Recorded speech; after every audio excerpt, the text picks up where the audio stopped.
Hey guys, welcome to Beyond Civilization. Today we're going to check out an abandoned fort off the coast of Louisiana that's been abandoned for over 150 years. Today we're in southeastern Louisiana, and we'll be kayaking over the state's murky coastal waters to explore the crumbling ruins of an abandoned fort that's more than 160 years old. Fort Proctor, also known as Beauregard's Castle, was built in 1856, shortly before the onset of the American Civil War. Fort Proctor was intended to be part of the fortifications protecting water routes towards New Orleans.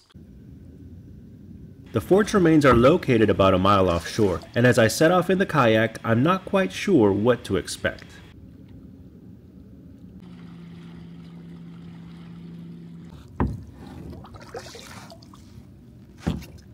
Wow, it's a beauty. The fort's surroundings are covered in tall grass, but as I'm soon to find out, that's the least of my worries.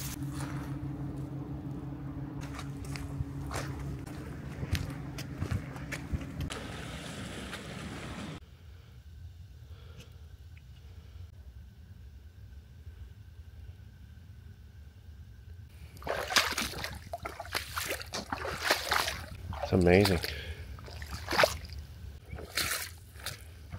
This place would certainly be questionable in the summer. I'd be a little bit worried about gators, but that's why we came in the winter. The fort's almost completely surrounded by quicksand or some kind of mud that's almost waist deep. I start sinking almost immediately, and I'm now struggling to advance just a few feet at a time. That sinking mud is all over the place, including the main entrance, so I end up having to make do by going through the window. And I can only hope that the interior of the fort is any better than it was outside.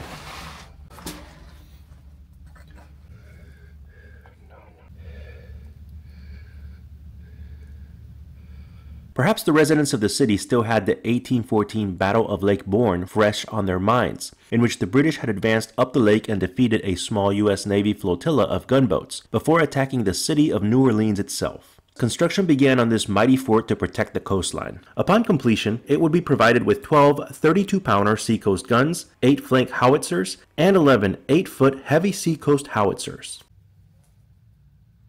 The architecture is truly stunning. However, I soon realized that we may not be alone. I don't know what kind of prints those are, but there's some prints there. Are these alligator tracks or something else? Please let me know what you think in the comments.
Look at that twisted metal right there.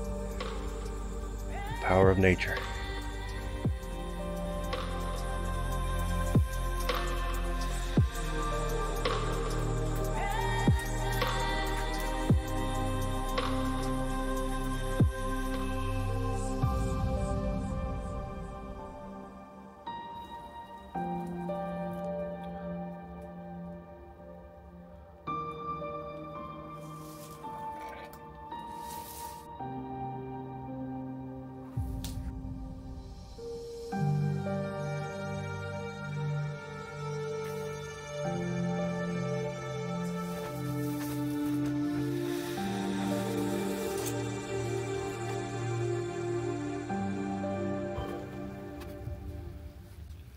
Looks like it might have been a chimney or something of some sort.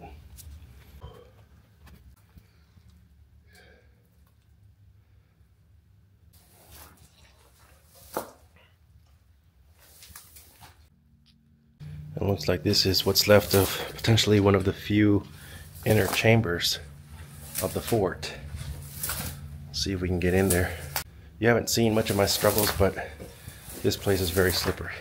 And so there was a little alligator or something that traveled all around this fort, exploring it, just like us.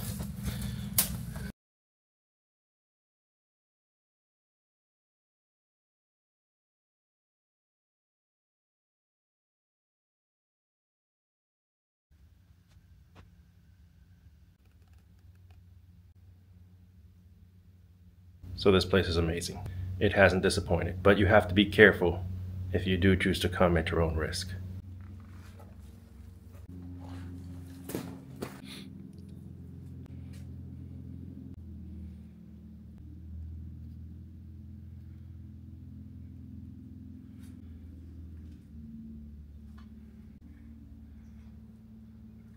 So with new advances in technology, the design of this fort became obsolete before it was even completed, and it was just left behind to rot.